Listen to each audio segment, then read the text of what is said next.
Happy Wizard Wednesday, Colt. Boy, it's hot today. It's hard to find some shade. We're going to read half of chapter 4. Dorothy and the Scarecrow are off on the Yellow Brick Road on their way to Oz. The road through the forest. After a few hours, the road began to be rough, and the walking grew so difficult that Scarecrow often stumbled over the yellow brick, which here and there was very uneven.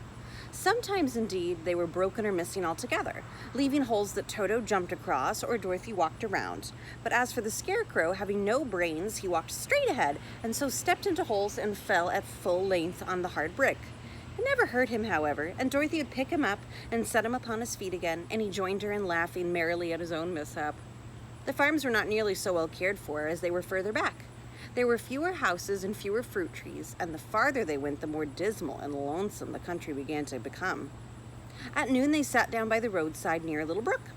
Dorothy opened her basket and got out some bread. She offered a piece to the Scarecrow, but he refused.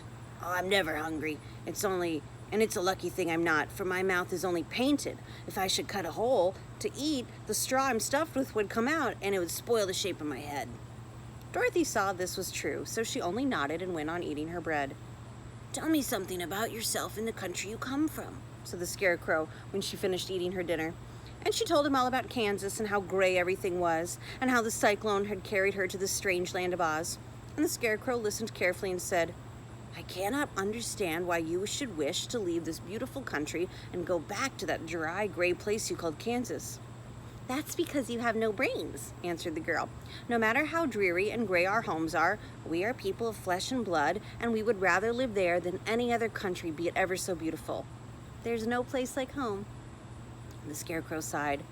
"Of course I cannot understand it.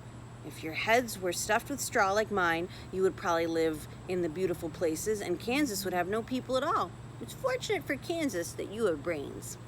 "Won't you tell me a story while we're resting?" said the child. The Scarecrow looked at her reproachfully. "My life has been so short, I really know nothing whatever. I was only made the day before yesterday.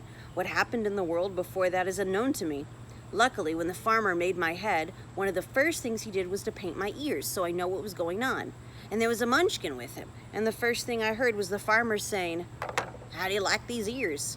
'They aren't straight,' said the munchkin. 'Never mind,' said the farmer. 'Their ears just the same. Now I'll make the eyes.' So he painted my right eye, and as soon as it was finished, I found myself looking at him. And everything around me was a great deal of curiosity, for this was my first glimpse of the world." "That's a rather pretty eye," said the munchkin. "Blue paint is just the color for eyes."